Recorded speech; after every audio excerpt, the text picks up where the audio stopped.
qu'est-ce qui se passe en ce moment? Vous savez, on voit les milliards qui volent. Et à chaque fois, vous remarquez, c'est une antienne, et c'est pas nouveau, ça fait des années. Alors on entend quelque part, quoi qu'il en coûte. Ah oui, quoi qu'il en coûte. Mais avec quel argent? Et où va l'argent? On va pas revenir sur les antiennes, sur les prélèvements obligatoires, 50% presque, hein, la soviétisation magnifique, sur effectivement toutes les taxes, etc., les impôts, l'impôt sur les eaux, comme disait Michel Audiard. Mais on voit que effectivement, de temps en temps, comme ça, il y a des fenêtres qui s'ouvrent et on voit que l'argent part ici et ailleurs, et puis quelquefois, il y a des gens qui sont protégés. Bien protégés, même surprotégés. Voulez-vous avoir une preuve? On en parle tout de suite. Sud Radio Berkov dans tous ses états, les perles du jour. Oui, heureusement qu'il y en a encore qui mangent bien, qui a la peau bien tendue, et nous sommes, c'est vrai, il y en a beaucoup, et tant mieux.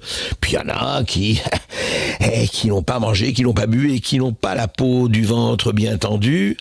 Et puis de temps en temps, on voit très bien, et c'est le gouvernement qui fait ce qu'on appelle des rabots budgétaires. Voilà, effectivement, il faut, après tel ou tel, vraiment, il faut faire des économies. Hein. On le dit toujours depuis Raymond Barre, vous vous rappelez, il faut se serrer la ceinture, comme on dit. Très bien. Alors, on se serre la ceinture. Alors, il y a, effectivement, on voit le Gabriel Attal l'a montré, un coup de rabot sur tel ou tel, sur l'écologie, en tout cas, sur un certain nombre de choses qui sont effectivement réduites et on peut comprendre très très bien. Et puis, voilà, on mange l'armée un peu plus soignée. Mais ce qui est intéressant, c'est ceux dont on n'a pas touché du tout. On les touche pas, ceux-là. C'est les intouchables. Alors quoi? Eh bien, le budget de l'Élysée, il est 11% d'augmentation. Ah bon?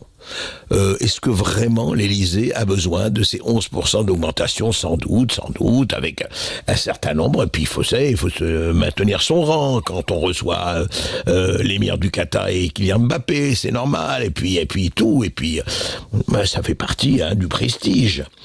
L'Assemblée nationale, plus 6%. Le Sénat, plus 2%.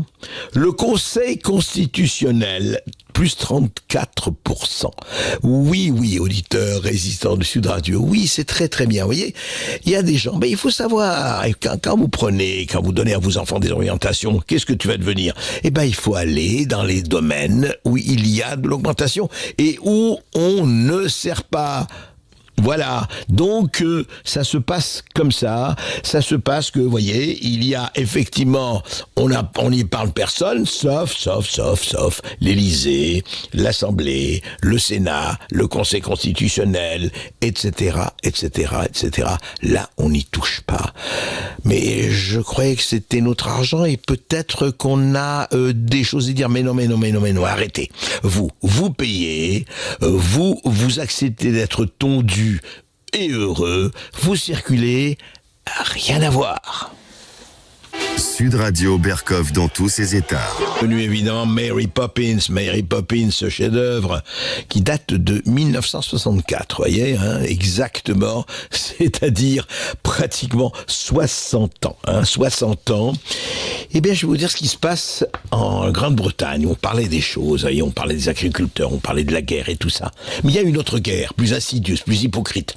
Et je dirais presque aussi lamentable, même si elle ne fait pas couler le sang, heureusement, encore. C'est quoi? C'est cette espèce d'organisme de censure, du politiquement correct, du wokistement correct, du cancellistement correct. Eh bien, c'est ce qui se passe. Eh bien, l'organisme de censure a estimé que l'œuvre de Mary Poppins, m'entendez, contenait des propos discriminatoires et a décidé de la sortir de la catégorie grand public pour la soumettre au contrôle parental. Mary Poppins, ça devient quoi? Une œuvre pédophile, Mary Poppins? Eh oui.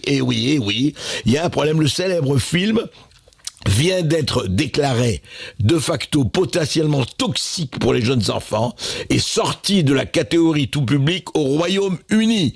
Je ne sais pas si le Brexit leur a enlevé ce qui leur restait de neurones, mais il y a un problème. L'organisme de censure britannique a estimé, alors c'est quoi les propos discriminatoires? Voilà, en tout cas, il a été reclassifié classifié. J'ai dit zéro crassifié, mais c'est pas faux. Alors pourquoi? Voilà. L'organisme a expliqué, écoutez-moi bien, tenez-vous bien, vraiment, et encore une fois, accrochez les ceintures. L'organisme a expliqué qu'un terme péjoratif, utilisé à l'origine par les Européens blancs, à propos de peuples nomades d'Afrique australe, celui de Hottentot, alors qu'il y a la Vénus hottentote, y apparaît pour désigner les ramoneurs au visage couvert de suie. Voilà, on a dit couvert de suie, africain, je rappelle c'est 64. Eh bien que Mary Poppins s'inscrive dans un contexte historique, disent les Tartuffes, l'utilisation d'un langage discriminatoire n'est pas condamnée et dépasse en fin de compte nos lignes directrices. Voilà, donc Mary Poppins, ne sera vue par les enfants qu'avec l'autorisation parentale. C'est pas beau ça, pendant que tout le reste, des films de meurtre, des films effectivement de drague absolue, etc., des films LGBTQX+, aucun problème, ce sera fait, ce sera accompli. Voilà, ça s'appelle quoi ça, Mary Poppins? Je vais vous dire, ça s'appelle vraiment une espèce d'entreprise d'infantilisation. Messieurs les censeurs, bonsoir, messieurs les censeurs, disparaissez. Mais ce n'est pas demain la veille, hélas. Sud Radio Berkov dans tous ses états. C'est vraiment le scandale. Vous savez ce que c'est le scandale? C'est le château de Grignon dans les Yvelines, bâtisse du XVIIe siècle, inscrite au titre des monuments historiques, qui fut le site historique de la prestigieuse école d'ingénieurs d'agronome, désormais propriété de l'État. Le château désaffecté a été transformé en lieu d'accueil et d'hébergement d'urgence pour les personnes à la rue ou sans domicile fixe. Mais qui est là maintenant? C'est très simple. Le château a accueilli, il y a 2 jours, 308 réfugiés africains, et 300 migrants, en la majorité originaires de l'Afrique des Grands Lacs, et ont été évacués de Mayotte. Car vous savez qu'aujourd'hui, l'un des grands chemins de la migration, c'est on part d'Afrique, on arrive à Mayotte, territoire français, et on vient. Voilà. Ils vont être hébergés à Tiberval-Grignon. Et en attendant, ce château, des meubles d'exception, vendus pour une bouchée de pain, du mobilier datant de Louis XVI, mis en vente à partir de 40 €, pour ceux que ça intéresse. Voilà. Donc, un château appartenant au patrimoine historique, aujourd'hui, c'est destiné, réquisitionné pour les migrants africains en provenance de Mayotte. Moi, je veux bien, mais vous pouvez pas faire autre chose que utiliser les châteaux à ça, utiliser le patrimoine historique, utiliser déjà pour un certain nombre de SDF, des 100 000 SDF français qui sont dans la rue. Non. Voilà, tout va pour le mieux dans le meilleur des mondes, monsieur Pangloss, comme disait Voltaire, tout va pour le mieux. Et encore une fois, circulez, rien à voir, restez chez vous, sinon le virus revient.